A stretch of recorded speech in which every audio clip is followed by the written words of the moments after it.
All right, so here's video two. We're doing the chain rule, but it's getting a little bit more complex.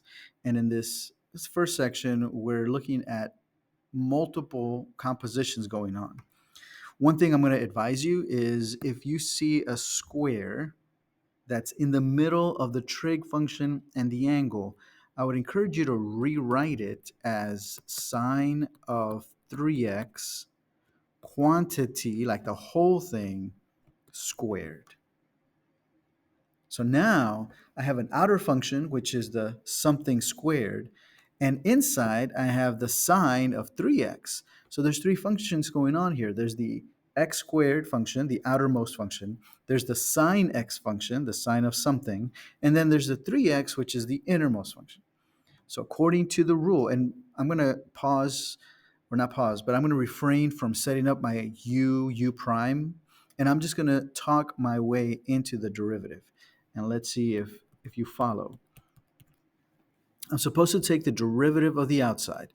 Well, if this is u, if this is the inner function, then the outer function is x squared. So the derivative of the outer function would be 2 times whatever. Well, my something or my inside is sine of 3x. And then I'm supposed to multiply by the derivative of the something. Well, the derivative of this, I have to do another chain rule. So the derivative of this would be the derivative of the outside with the inside still in it times the derivative of 3x. And the derivative of 3x is just, so the derivative of this is just 3.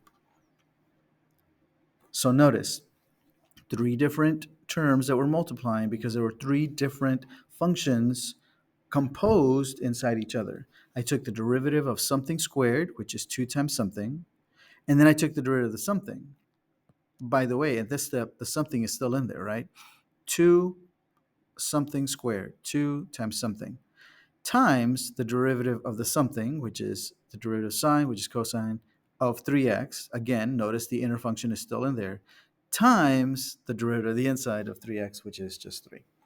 So in this case, we are creating a chain of derivatives because we have a composition of functions and we have a composition of multiple functions. And that's the big idea for part two of the chain rule is don't get overwhelmed when there are multiple inner functions. You just have to take them in order. I'm going to go to letter C. Once again, I'm not going to set up the U situation. What I am going to do is every time you notice that there's a radical, let's rewrite this. So I'm not taking the derivative, I'm just rewriting the square root. Remember that square root automatically means x, I'm sorry, it automatically means 1/2 power. Not negative 1/2 power because it wasn't in the denominator, it's just a 1/2 power. Okay, so I have all of this to the 1/2 power. But when I look inside, oh, I have an inner function.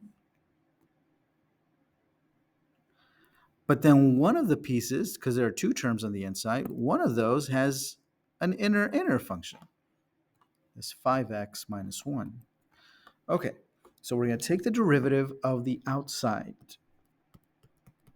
I'm going to take the derivative of something to the 1/2. Well, that would be 1/2 something to the negative 1/2. But with the inside still in there. Tangent of 5x minus 1. That's a plus, by the way. Plus tangent. There you go. But now I need to multiply by the derivative of the inside, and the derivative of the inside would be 2x plus secant squared, because the derivative of tangent is secant squared, with the inside still in there, times the derivative of the inside, and the derivative of the inside of this green part is just 5. And then I'll close it.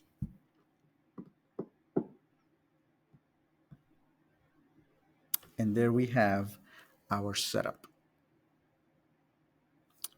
So as we take our derivative, every piece that has an inner function, we have to multiply by the derivative of the inside. So a couple of things to note. All of this was the derivative of the all of this was the inner function. So I took the derivative of the inner function. The derivative of the inner function would be the derivative of x squared and the derivative of tangent 5x. Oh, but tangent 5x has an inner function itself, so then that's why I have to multiply by 5. And in this case, we have our derivative there. Again, you could set up the little u setups like we did over here um, with letter B, but I find that if I just talk myself through the process, I can get those derivatives by just taking the derivative of the inside. So remember, the rule is the derivative of the outer function with the inner function still in it times the derivative of the inside or the inner function. In the next video, we'll talk about what happens when we combine chain rule with maybe product rule, quotient rule, sum and difference rules, which is what we're going to encounter at one point in our course.